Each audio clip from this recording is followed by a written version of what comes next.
Добрый день, дорогие телезрители! Вы смотрите «Город женщин». И сегодня с вами будем мы, хозяйка хендмейд-студии Юлиана Ким. Здравствуйте. Наш гид по миру Катерина Кириллина. Всем привет! И я, Мария Павлова. В темпе современной жизни мы частенько забываем пообщаться с самим собой. И когда эта связь теряется с самим собой, оказывается, человек тоскует по ней и невольно пытается заполнить ее чем-то хлебом и зрелищами. Сегодня мы попробуем поискать путь к себе вместе с нашими гостями. Давайте будем прислушиваться к себе и друг к другу. Всем доброго дня, и мы начинаем.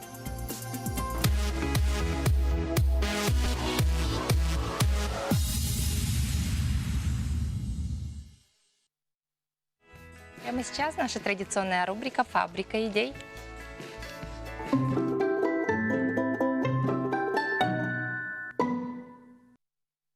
Приветствую, дорогие друзья! Сегодня в нашей рубрике мы снова будем творить своими руками, а именно мы будем делать вот такие замечательные заколочки. Они сейчас в тренде, но я, конечно, думаю, что скоро на них мода пройдет, но поносить-то хочется, все же мы девочки. Я помню, в детстве у нас были такие заколочки. А помогать мне в этом будет моя ученица Арина Николаева. Здравствуй, Арина! Привет, меня зовут Арина Николаева. Я учусь в 10 школе 3 класса В. Итак, Арина будет мне сегодня помогать, а я вам покажу процесс, как сделать эти заколочки. Эти заколочки очень легко сделать своими руками. Для этого нам понадобятся вот такие заготовки в виде прищепки, держи, Ариша, и в виде вот такой вот заколочки. Итак, украшать мы будем двумя видами страз, то есть возьмем вот такие большие полубусины, жемчуг. Также мы возьмем стразовые ленты, они продаются в большинстве магазинов для ткани. И также будем делать вот такой мелкий бисер, и получится у нас как будто бы такая россыпь жемчуга. Итак, приступим. Нам для этого понадобится клей кристалл, вот такой обычный клей кристалл. Я его отдам Арине, чтобы она не обожглась. А также я буду использовать клей пистолет, потому что он быстрее приклеивает. Покажу маленький лайфхак. Значит, чтобы... Давайте другую возьмем, вот эту вот. Чтобы наши бусинки лежали ровно, мы их не снимаем с нитки нанизанной, да? Как купили в магазине, мы берем вот так вот, просто прикладываем и снимаем леску. Потом опять клеим и по 2 штучки прикладываем. То есть у нас и бусинки так будут смотреть все в одну сторону, и так процесс у нас будет значительно быстрее. А ты, Арина, приклеивай вот такие стразы. Они продаются метражом. Вот просто мы их отрезаем нужного нам размера. Открывай клей и приклеивай стразы на эту вот нашу заколочку. Наноси клей и самостоятельно приклеивай. Хорошо, пока я буду делать вот это вот. Давай немножко мы с тобой поболтаем. Скажи, пожалуйста, Ариша, чем ты любишь заниматься? Я люблю заниматься рисованием и помогать маме и смотреть за своей сестрой младшей. Да, я знаю, у тебя есть маленькая сестренка. Сколько ей? 9 месяцев. Ой, какая маленькая, молодец. Но помимо моей студии, я знаю, что ты ходишь еще в студию рисования. Расскажи, пожалуйста, о ней. Что ты там делаешь, что рисуешь? Я там рисую и занимаюсь компьютерными технологиями. Ух ты, здорово. То есть, получается, ты рисуешь с помощью какого-то графического планшета, да? Нет, я в программе рисую, В Photoshop. программе рисуешь. Девочки, я еще хочу сказать, что Ариша самостоятельно придумает персонажей. То есть, может быть, она будущий мультипликатор, потому что она очень хорошо рисует, и когда я девочкам даю какие-то задания, ну или даю выбор, да, сделайте то или то, она обязательно скажет, что что-то свое. Что-то она такая выдумщица. А вот у меня, вот она одна из первых моих учениц, поэтому сегодня так много у нас поделок, можете все наблюдать. Ариша, что тебе больше всего понравилось? Мне больше всего понравилось вышивать кота. Вот этого большого, да? Да. Но он очень сложный, да? Да, за 2 занятия сделала. Да, за 2 занятия сделала, да. И еще что тебе понравилось? Вообще, какая техника тебе больше нравится? Мы же там... Мне больше нравится шитье. Тебе нравится шитье, да? И декупаж. Декупаж, потому что там надо рисовать, видите? А дома в свободное время ты что делаешь?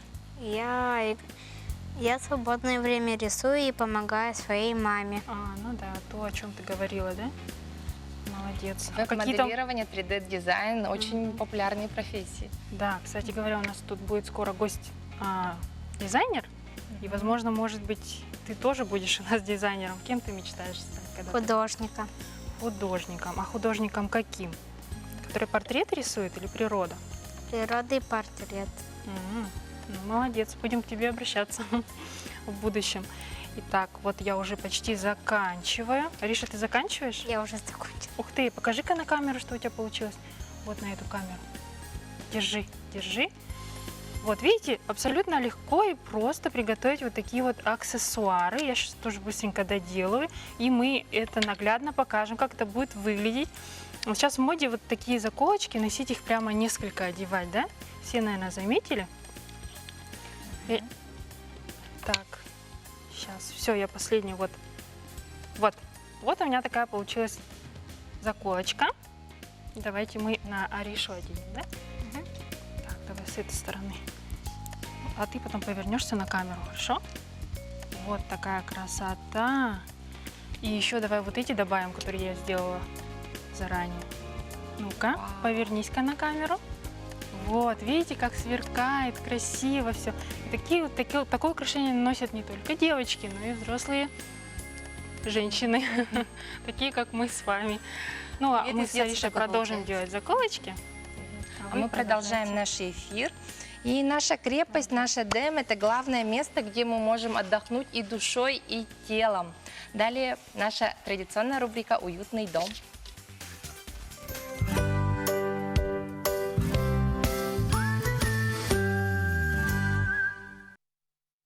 И к нам в гости пришла наша Альбина Рожина, дизайнер по интерьеру. Здравствуйте, Альбина. Здравствуйте. Добрый день. Здравствуйте. Сегодня, конечно же, мы будем говорить о нашем доме, о нашем Эдеме, где мы проводим больше всего времени.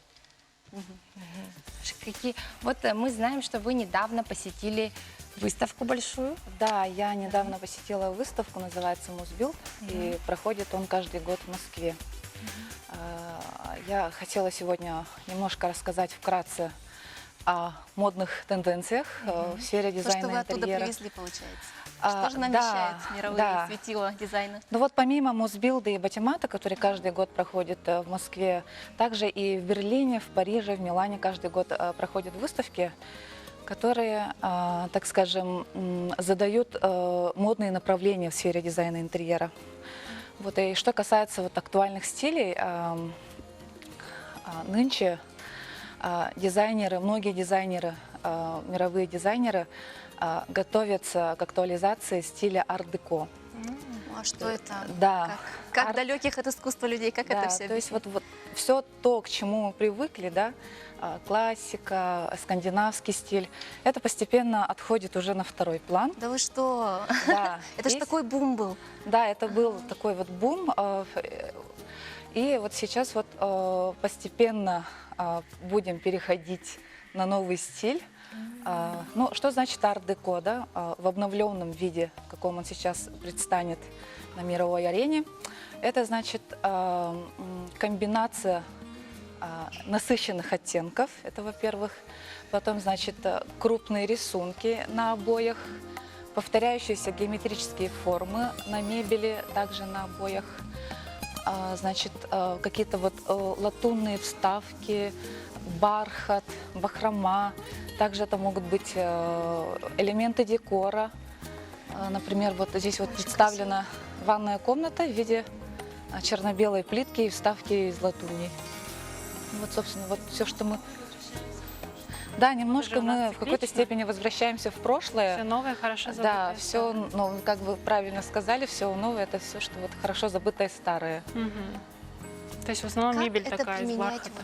вот, допустим, в реальной жизни? В реальной Допустим, у жизни. меня ремонт уже сделан, а хочется быть в тренде. Что-то, какие-то элементы декора, может быть. Да, вот если хотите быть в тренде, например, да, вот один такой вот совет. Вы можете не полностью что-то вот поменять, купить новый диван, например, да, а, допустим, поменять обивку, положить какие-то подушки с декорами, накидать, и уже такой с налет. бахромой, допустим, да, добавить какой-то вот насыщенный розовый цвет, например, неожиданный в качестве акцента, или же поменять люстру, например, на более актуальную модель. Можно, наверное, самим задекорировать люстру, Да, да? вот Или запросто можно абажуры. самим задекорировать, допустим, существующую уже какую-то люстру, потому что сейчас, ну, в интернете все есть, в интернете все можно посмотреть, допустим, просто написать ар-деко и вот какие-то вот такие ключевые моменты добавить немножко в интерьер, и вы получите обновленный стильный интерьер, отвечающий всем вот современным тенденциям. Мгм. А вот на мебели какие должны быть фасады? На мебели какие должны Можно быть фасады. разноцветные комбинировать, да? Да, с вот корпусом? арт-деко, он вообще подразумевает темные фасады. Мгм. То есть это глубокий синий цвет, это глубокий зеленый цвет, это, ну, также, конечно, остаются актуальными и вот очень модно в Якутске белые фасады. Но вот если вы хотите все-таки быть в тренде, если вы хотите остромодный, значит, интерьер стильный, то, конечно, лучше обратить внимание на вот то, что непривычное для нас, потому что вот... А бытует же мнение, то, что темный, он как-то Давит, да? давит, Да. делает пространство Сужает меньше. пространство, да, мне кажется. Я бы сказала, что это стереотипы, ну, которые просто, ну, вот сложно разрушить, да, мы, конечно, дизайнеры, мы с этим работаем, мы с этим боремся, мы нашим заказчикам пытаемся объяснить то, что темный цвет это не обязательно такой вот тяжелый цвет, который уменьшает пространство. На самом деле все зависит от грамотной планировки и грамотной расстановки мебели, ну и, конечно же, грамотного освещения. И наоборот, темные цвета, они даже в некоторых случаях, наоборот, расширяют зрительное пространство.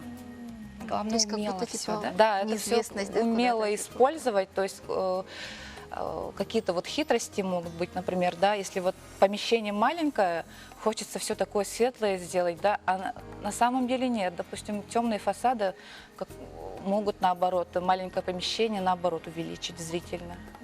Да. А что в моде? Вот минимализм, вот особенно мебели, да, вот в зале, стенка там, уже Ну вышла вот же из что моды. касается стенок, это, конечно, уже Советский Союз, мы об этом даже не Давайте об будем. этом после рекламы. Ровно 2 минуты, оставайтесь с нами, дорогие телезрители.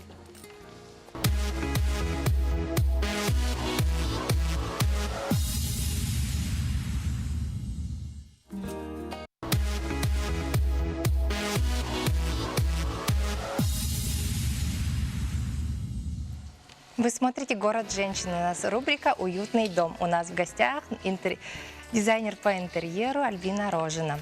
Альбина, мы сегодня говорим об фасадах и не только. И не только. Да.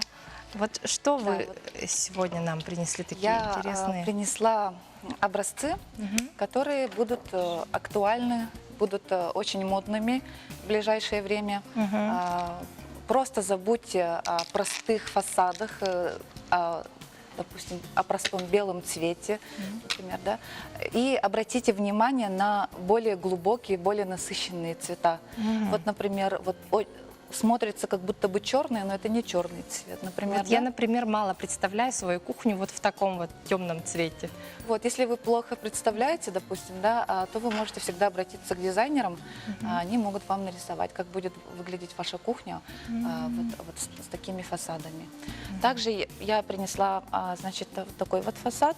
Нынче очень модным будет, особенно в ванных комнатах, бетон в сочетании с латунными вставками. Вот, допустим, также мы здесь вот видим глубокий синий цвет. Ну и, конечно же, белый цвет, он остается актуальным, так же, как и многие пастельные оттенки. Но в сочетании, конечно, ну это уже скорее классика, да, классика жанра. Сочетание вот как раз вот мольберт под дерево, белый и цвета вот такого вот янтарного цвета сочетания нынче, ну, считается очень таким вот актуальным тоже. А поверхность какая сейчас в моде, в тренде?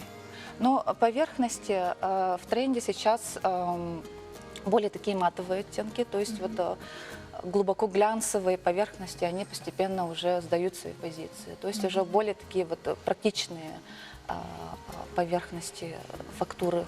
А вот с такими фасадами какая столешница будет смотреться и фартук. Ну, смотрите, на фартуке сейчас очень модно Мозаика, обращаться вообще к природе, да, например. Очень модно нынче будет плитка, так называемая рыбья чешуя. То есть это как маленькие плиточки в виде рыбьей чешуи. И они это могут переливаются, да, вот так? Да, плиточки буквально с рисунком рыбок, например, нынче будет тоже очень актуально. Ну, а что касается материалов, это искусственный камень, конечно. Также сейчас очень модный материал – это гранитная крошка. То есть вот сплав гранитной крошки, это камень. То есть есть акриловый камень, а есть вот такой вот камень. Здорово. А вы вот дизайнеры, как-то следите друг за другом, там, перенимаете опыт? Да, естественно, в 2015 году моими коллегами была создана ассоциация дизайнеров, именно интерьерщиков. То есть мы все общаемся, мы все В дружим. республике? Да, в республике. Мы постоянно встречаемся, делимся опытом, разговариваем. То есть мы организовались для того, чтобы в конечном счете наша основная цель – это воспитать правильный вкус у потребителя. Хоть мы и далеко живем, но все-таки хочется следовать тенденциям, да, мировым, не отставать, а быть, как говорится, в тренде. И в этих целях. Ну и как процесс? Вот 4 года прошло, мы догоняем? Нет? Ну, мы немножко, если честно сказать, то, конечно, может быть, тут играет роль то, что мы далеко находимся, да, и немножко, конечно, небольшое отставание есть, но мы делаем все для того, чтобы вот новые направления актуализировать именно у себя в республике, чтобы люди все-таки начали понимать, что не надо бояться цвета, не надо бояться темных насыщенных оттенков. Хоть у нас и зима круглый год, да, практически 9 или 6 месяцев, и люди боятся темного цвета у себя в квартире. Не надо бояться, потому что грамотное освещение, грамотная планировка свое дело сделает. Альбина, у вас, конечно, классная профессия. Мы с ней говорим про путь к себе. Поделитесь, вот что он для вас, этот путь к себе? Ну, для меня путь к себе – это в первую очередь, конечно же, самореализация, это очень важно. То есть я всегда была убеждена, что человек должен заниматься тем, к чему его душа лежит. То есть, потому что мы основное время все равно проводим на работе, да, с 8 утра до 6 вечера. И чтобы вот не потерять себя, а именно находиться в гармонии с собой, нужно заниматься тем, что ты любишь. Чтобы профессия твоя приносила не только доход, но и удовлетворение, конечно же. Это и есть путь к себе, я считаю. Прям видим, как ваши глаза горят каждый раз, как вы приходите в нашу студию, рассказываете о своей работе и прям заражаете этим светом. На этих выставках, Здорово. получается, вы ежегодно ездите и ежегодно меняются тенденции, так или не так? Ну вот смотрите, тенденции так таковые сильно каждый год не меняются. Просто появляются какие-то направления, какие-то вот фишки каждый год. Допустим, Потому что если что-то меняется быстро, и Да. за этим не успеваешь, и уже... Да, вот, например, буду это нынче в этом году будет очень модным цвет пряный мед. Такой вот янтарный цвет. Вот, и каждый Те, у год, кого ремонт, внимание. да, каждый год вот крупные производители, они называют, ну, по их версии, да, вот модные нынче цвета, модные нынче какие-то декоративные элементы. В этом году, например, очень модный вот этот цвет и предметы декора. Вот, что вот я сказала, да, вот с рисунком рыбок, бахрома, роскошь и гламур. В этом Ой, году как нынче будет очень модно. Здорово. Спасибо. Спасибо большое, Альбина, за то, что, как Спасибо всегда, заразили нас своим энтузиазмом, своей любовью к профессии. Мы желаем вам удачи и побольше творческого полета. Спасибо. А у нас сегодня все про творчество, даже наша подборка о кино. Смотрим сюжет.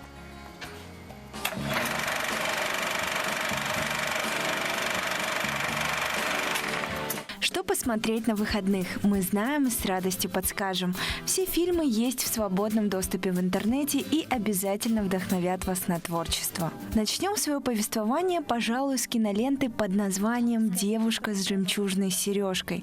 Она вышла в 2003 году, а главную роль исполнила обворожительная Скарлетт Йоханссон. Все мы знаем о знаменитой картине Яна Вермеера. Есть в ней что-то загадочное в этом взгляде и в легкой улыбке.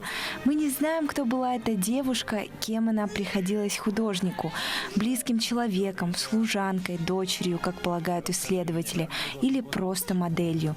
Фильм снят по роману Трейси Шевалье, и посмотреть его все же стоит. А на очереди кинокартина «Большие глаза». Режиссер Тим Бёртон показал историю, основанную на реальных событиях. Очень необычная работа для такого режиссера. Сюжет повествует нам об истории художницы, прославившейся своими необычными картинами с большими глазами, и взаимоотношениями с мужем, который выдавал себя до конца жизни за подлинного автора ее работ. История развивается постепенно, отлично передавая дух того времени. Кино о любви, предательстве и, конечно же, об искусстве. Я могу раскрыть свой секрет только тебе. Их нарисовала я. Все эти большие глаза мои. Но об этом знаешь только ты одна. В 2018 году вышла потрясающая кинолента, посвященная жизни талантливого художника под названием «Ван Гог на пороге вечности». Многие зрители выделили операторскую работу и, конечно же, умопомрачительные пейзажи, которые служили источником вдохновения для художника. Не зря он говорил, что все цветы вянут, а его останутся навечно. А теперь представим Париж 60-х, в котором создает свои картины один из виднейших художников 20 века – Альберто Джакометти. Он устал от рутины, и тут ему предстоит нарисовать картину одного молодого критика. Но все не так просто. Фильм «Последний портрет» получился очень атмосферным. Снимали его всего лишь 1,5 недели. И завершает наш список кинолента «Дикарь». Она о жизни Поля Гогена, который, устав от богемной жизни, отправился в другой конец света и нашел там настоящее вдохновение. Его музой стала девушка Стаити по имени Тихура. Абсолютно красивая по своим пейзажам кинолента, чарующая экзотической природой, культурой и языками. Это идеальное путешествие в мир художника, которое сможет лучше вас познакомить с его творчеством. На этом все. Желаем вам приятных выходных и, конечно же, больше вдохновения.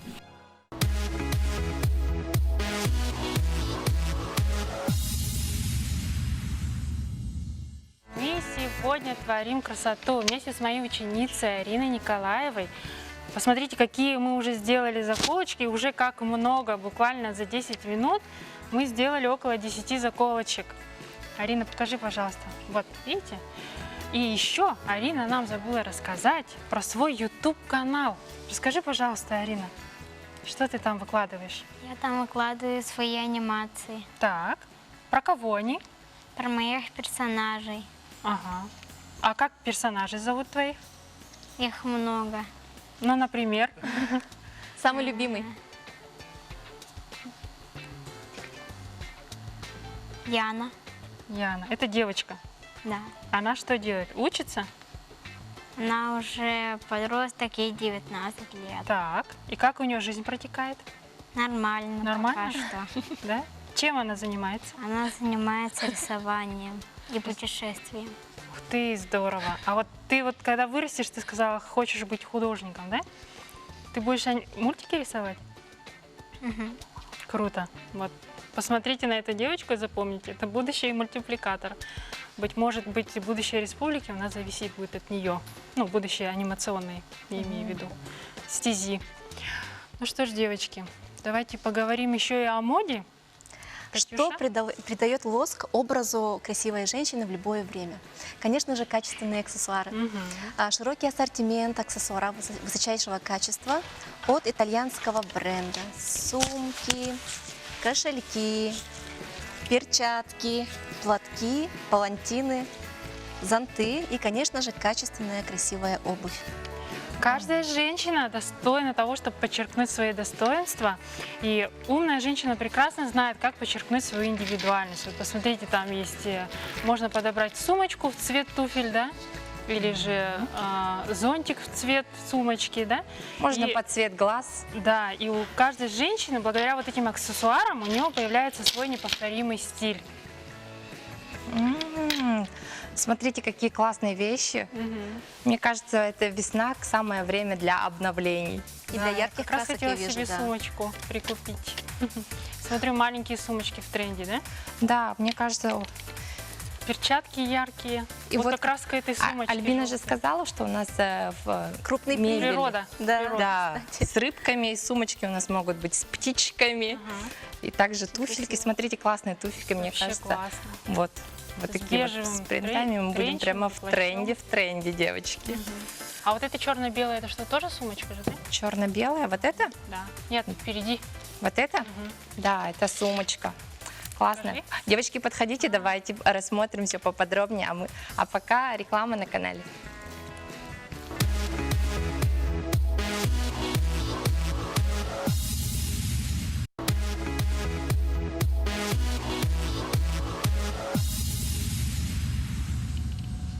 А мы продолжаем нашу передачу. И давайте мы поговорим о путешествиях. Наша любимая рубрика «Красный чемодан» с очаровательной Катей Кириллиной.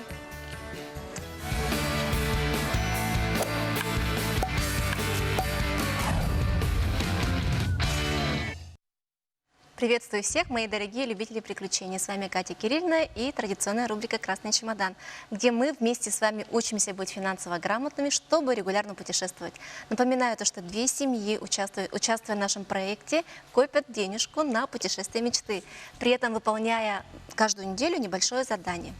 Задания касаются сбережения из основного дохода, зарплата, пенсия, стипендии и все прочее, поиск возможности дополнительного дохода, бережливого отношения к своим личным финансам, то есть это экономия, да, и расхламление. Как раз таки сегодня я хочу рассказать вам такую интересную тему, как цена маленьких слабостей, на тему бережного отношения к своим личным финансам.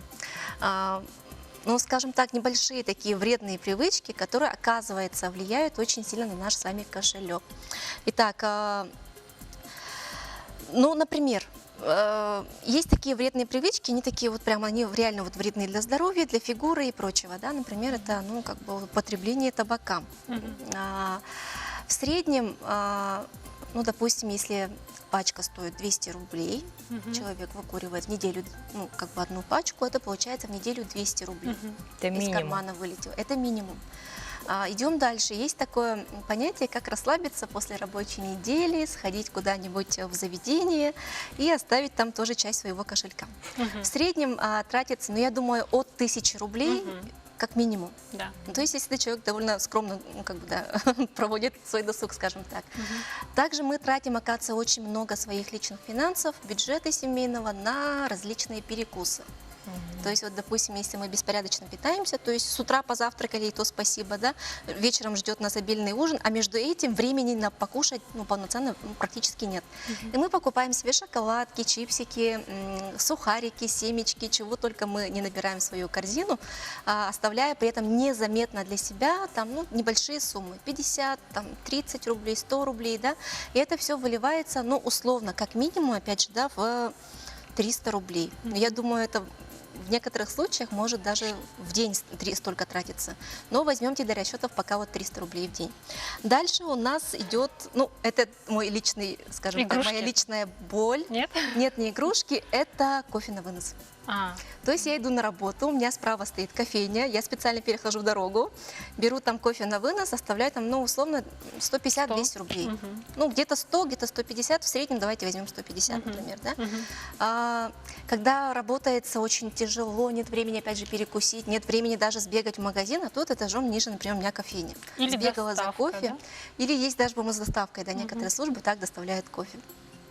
Во-первых, я вычитала то, что потребление кофе, ну, Вредно.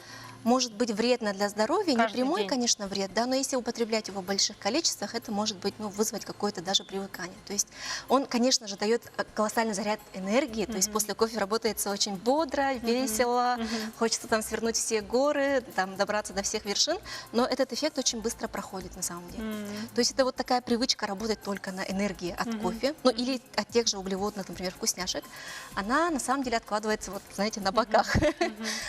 Тем более, если там кофе кофе добавляются сливки, сахар, то есть такая вот бомба получается. И вот давайте посчитаем. Средний статистический человек, не я лично, вообще возьмем такой, скажем так, образ усредненный, да, и посчитаем, сколько он тратит в месяц. Итак, 200 условно на никотин, на субботние гулянки 1000, перекусы 300, на кофе, допустим, каждый день по 100 рублей, это получается неделю 500 рублей. Если только по будням, не считая выходные. В выходные мы по барам, да, ходим, условно. И в итоге получается 2000 рублей каждую неделю у нас уходит на, в принципе, ненужные нам какие-то маленькие удовольствия. Это по самым скромным подсчетам. По самым скромным То есть подсчетам. это 60 А если...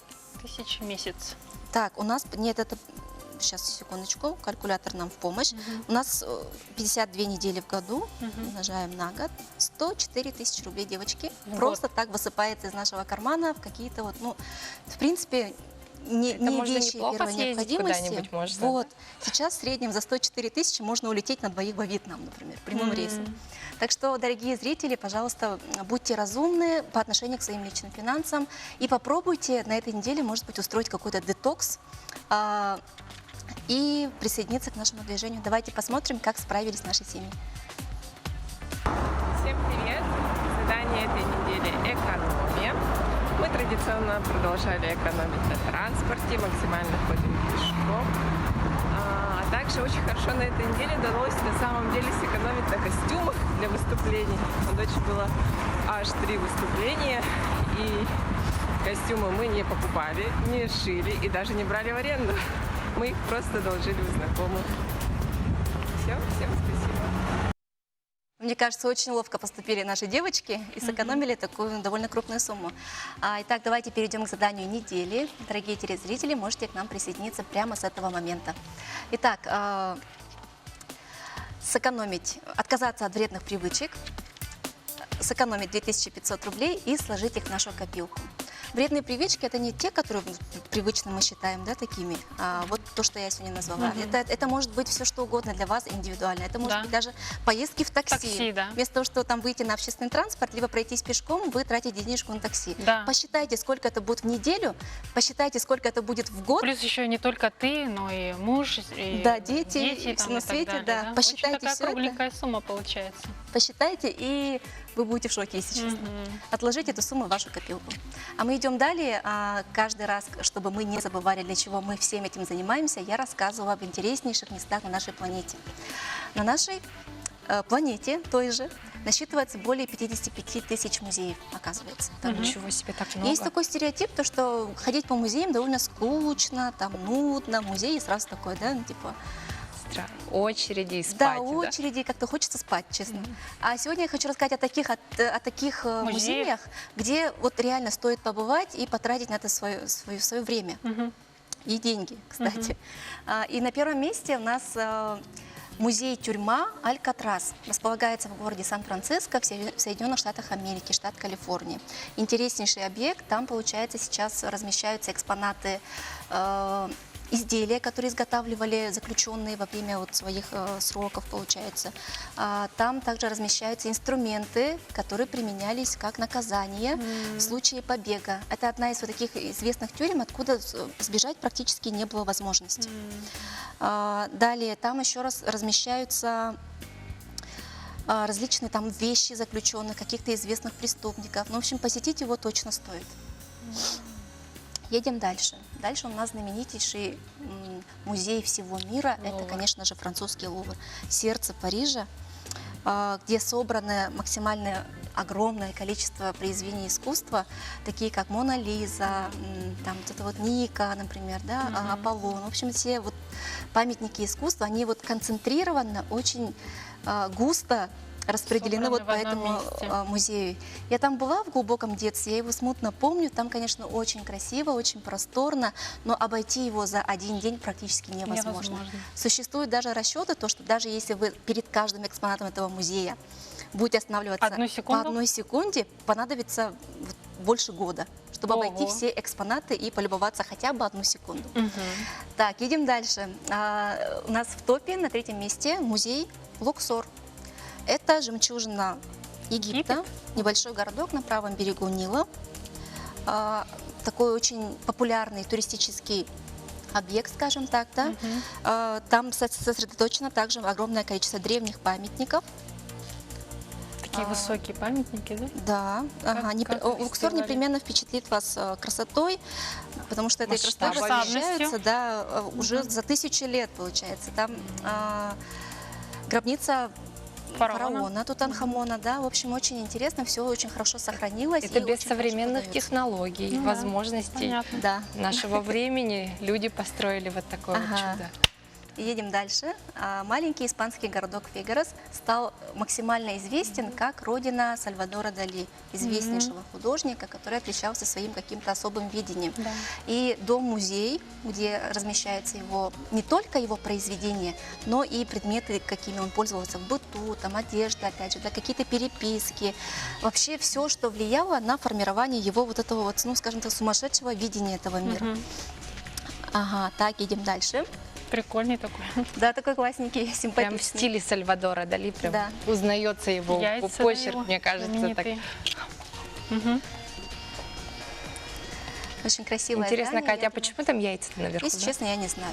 Нужно путешествовать, чтобы это как раз-таки узнать, я думаю. Приглашаем вас посещать Испанию. И пока есть Да. возможность, да? Ага. Из Испании тихонько передвигаемся в маленький немецкий город, называется Кюриц, и музей лжи. Допустим, если во всем мире все музеи хвастаются, да, тем, что у них оригинальные произведения, Так. то есть оригинальные копии. картины. Тут, получается, буквально они обманывают своих посетителей путем того, что, ну, например, там есть фальшивые крики утопающих в Титанике, например. Есть фальшивые усы. А с виду такой милый домик. Что ты нам рассказываешь? Есть фальшивые усы Адольфа Гитлера. То есть вот такие интересные экспонаты. И даже существует, вообще бытует мнение, то, что музей был создан потомком барона Мюнхгаузена, того самого, его правнучкой. Но это не точно. Возможно, скорее всего, это тоже очередная ложь, которая стоит во главе вот именно концепции этого музея. Лже-музея. Лже-музея, можно его так назвать. Ну и музеев, в принципе, в мире, которые вот не влезли в мой сегодняшний топ, огромное количество. Один из тоже известнейших американский музей, да, получается. Ну и науки. наши российские. Наши российские, Эрмитаж. конечно, Эрмитаж. Допустим, еще интересный музей, я знаю, есть в Сингапуре, в форме лотоса, который, да, вот когда мы ездили осенью, мы вокруг него ходили. Мне кажется, потрясающий музей у нас в городе есть. Ярославского. И он Краеведческий. тоже в том Краеведческий. И Да. Россия моя история, да, очень интересный Музей Мамонта, у нас художественная галерея. Художественная галерея очень красиво. Там, кстати, очень хорошие, классные такие бывают выставки. А музей, знаете, Ярославского у меня ассоциируется с глубоким детством, когда я из Да. деревни приезжала в город, и первым делом мы посещали вот музей. Вот этот огромный вот, как Этот называется, тигр, который скелет. до сих пор там есть. Скелет кита, по-моему, Да, да, его да. вот каркас, он стоял на улице и производил на меня какое-то неизгладимое впечатление. То есть, представляете, если вы путешествуя с детьми, будете показывать им такие интересные места, какие у них останутся, сохранятся в памяти, такие вот захватывающие воспоминания. Самое на главное, у всю них жизнь. расширится кругозор. Естественно, да. Горизонты расширятся. Да, путешествуйте с красным чемоданом, мы отправим вас в любой музей этого мира. Здорово. Обязательно обращайтесь к нашей Кате. Она всегда найдет вам для вас интересные места в нашей планете. Не зря же она Очень наш интересно, главный Кать, гид спасибо. по миру. А далее у нас короткая реклама. Оставайтесь с нами, после которой у нас в студию придет еще одна очень интересная гостья со своим рассказом о пути к гармонии.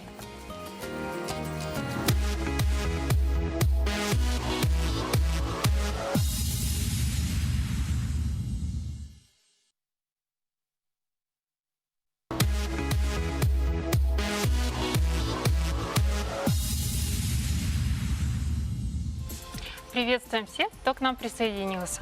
Говорят, что связь с собой может быть установлена только через внимание к своим мыслям, своему телу, чувствам, сознанию и духу. Сегодня мы пригласили такую гостью, который нашел оригинальный метод восстановить свою внутреннюю гармонию. Итак, встречайте Дарья Спиридоновна Федотова. Проходите, пожалуйста, преподаватель истории, искусств и художник. Расскажите, Дарья. пожалуйста, Дарья, про свою методику. Нам Здравствуйте. очень интересно. Здравствуйте. Как называется ваша методика? Я эту методику назвала арт-медитация. Так. Оказывается, медитировать можно не обязательно В позе лотоса в горах, позе например. лотоса, да. А можно еще и проявлять себя творчески, обращаясь так же, как и при медитации, на свое внутреннее неосознаваемый мир свой. Да. Интуитивный рисунок проявляется эмоционально, в нем проявляются эмоционально окрашенные образы, открывая доступ вот к этому внутреннему миру нашему, да, А который есть в Дарья, как вы каждом. к этому пришли? Вообще к своему методу? К этому я шла долго. Я получила художественное образование и, став многодетной матерью, я вас сколько нуждалась... детей? Волшебный декрет. Он раскрывает массу возможностей. Действительно, это так. Талант. И получается, человек рисует на бумаге, да, как-то бессознательно, да? Да, бессознательно, Рисунки. специально ты отключаешь И вы потом их читаете, мыслительную да? По этому деятельность, рисунку. отпускаешь руку, можно читать, можно чувствовать, получать эмоциональный отклик. В чем Нет, же я имею в суть? виду, занимаешь. В чем же суть вашей методики? Значит, во-первых, он очень короткий, занимает мало времени, что для многодетной мамы было очень на руку, и дает творческое, радость от творчества за короткий период времени. Человек восстанавливается от, допустим, каких-то стрессовых ситуаций, может быть, негатив какой-то, напряжение, да? Это все выплескивается на бумагу, а также радость от творчества, я уже говорила. То есть как это вы делаете? Вот опишите конкретно. Вы берете бумагу. Я беру, давайте Берете, протестируем. Давайте да? протестируем. Давайте, берете ручку, да? Пожалуйста, кому Маша, какой держи. цвет? Обязательно цветная бумага. Не обязательно, это может быть белая. На темной бумаге можно сделать вот такой эффект, это вам. И на светлом лучше черным. Так. Для начинающих я рекомендую использовать сначала карандаш. Вы пока отложите. Значит, сфокусируйтесь на центре бумаги. Так. Отпустите руку, мысли. И пусть ваша рука там двигается по бумаге, как ему хочется. А смотрю на бумагу Да, смотреть можно. и просто двигаю Да, рукой, да? можно так непрерывно, чтобы вот карандаш, да, Вот, у меня получилось вот так. может быть и так, могут быть и каракули, да. И вот сейчас посмотрите на свои работы и попытайтесь увидеть самое основное, образ, на который у вас вы откликаетесь эмоционально, допустим. Мне кажется, мало отличается от рисунка моей двухлетней дочери. Вообще современное искусство отходит от материального сейчас, да?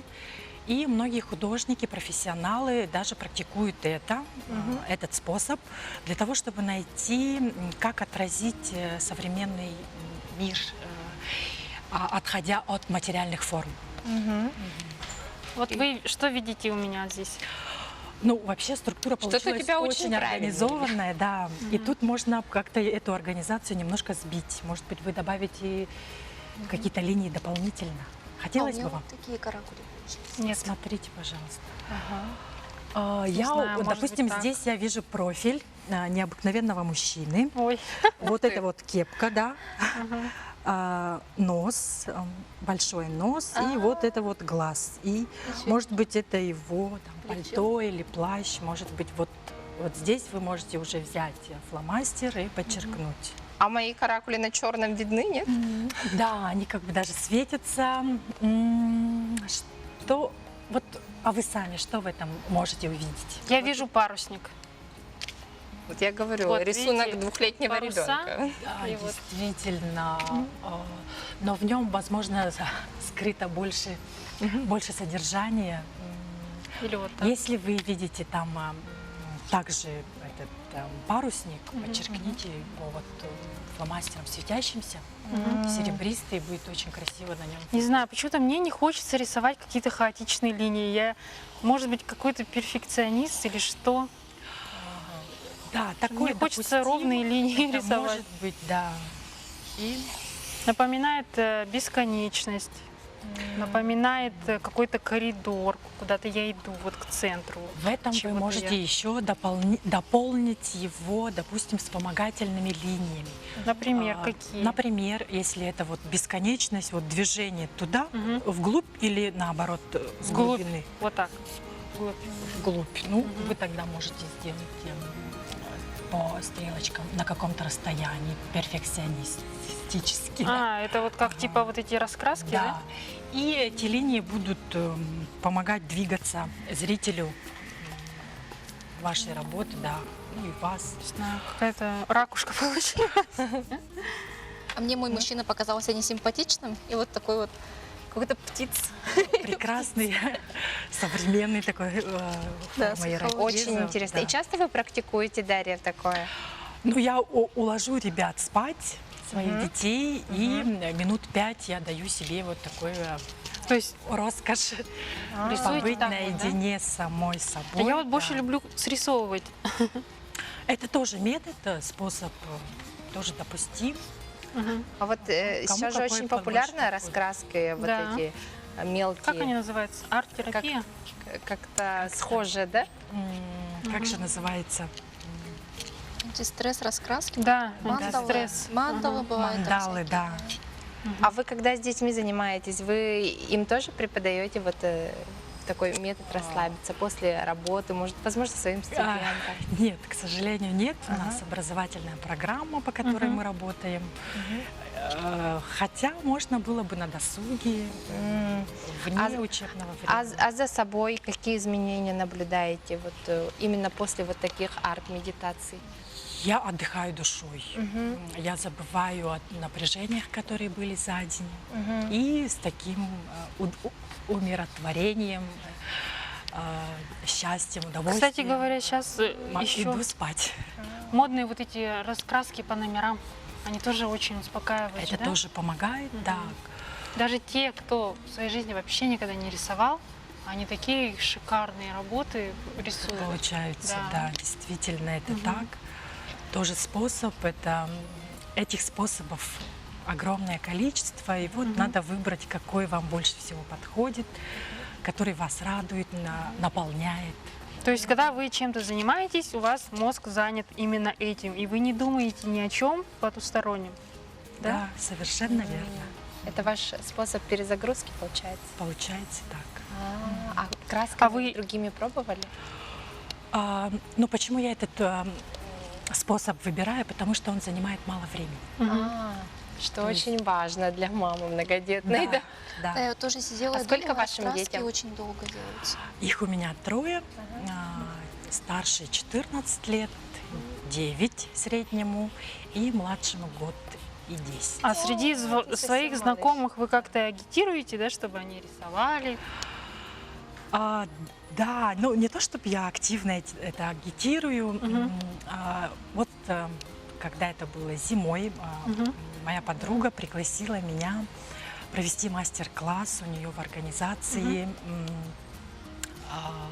Дополнительное образование. Вот они работают с детьми с ДЦП, со сложными, и, конечно, испытывают много стресса. И вот поэтому они чувствовали, что есть необходимость творчески работать. Вот. И вот Это при такой напряженной работе нужно найти какую-то творческую Я думаю, отдушину. что и для самих инвалидов это было бы очень полезно. Да? возможно, да. Спасибо большое. Спасибо большое, Дарья, Я что не могу посетили нашу остановиться. студию. Красота прям. Да, Очень спасибо нравится. большое. прям Если резинку расслабляет, стереть и конечно. поставить в рамку, это будет Да? современная картина.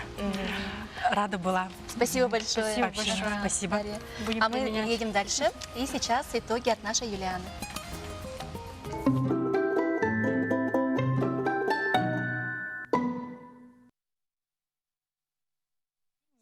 Арину. Арина, подойди, пожалуйста, сюда. Подойди. Итак, я сегодня показывала, как сделать заколочки, вот которые сейчас в тренде. Когда их еще много, они бывают разные. Бывают пластмассовые, бывают с какой-то надписью, например, там Жадор, Диор, или же какие-то выложенные предложения даже, да, вот из букв. А мы пошли по такому легкому пути. Мы взяли обычные стразы, стразовую ленту, обычный полужемчуг. Вот у нас она, Аришина, моя ученица. Арин, тебе понравилось изготавливать такие Очень. заколочки? Тебе нравится вообще заколки носить? Да. Да, вот сейчас иногда я сталкиваюсь с такими девочками, которые не хотят розовые платья, не хотят заколочки носить, да, вот все-таки женское все равно должно присутствовать в девочке.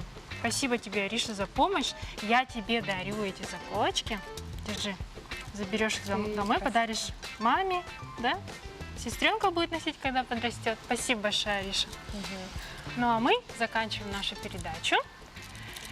Мы сегодня говорили о пути к себе, о гармонии и пришли к такому выводу, что творите, вот именно рисуйте. И будьте в гармонии с